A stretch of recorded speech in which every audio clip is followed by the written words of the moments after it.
امام علی علیہ السلام کے پاس ایک شخص حاضر ہوتا ہے اور عرض کرتا ہے، یا علی، میں بہت پریشان ہوں۔ مجھے دکھوں نے گھیر رکھا ہے اور کوئی دعا پوری نہیں ہوتی۔ میں اپنی بچیوں کی شادی کے لیے پریشان ہوں۔ میرے بیٹے بے روزگار ہیں، مجھ پر بہت قرض چڑھ گیا ہے۔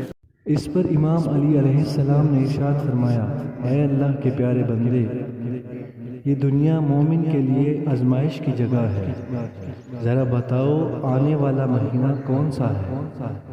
اس پر شخص نے عرض کیا، یا علی، آنے والا مہینہ اللہ کا مہینہ ہے، یعنی رمضان شریف ہے۔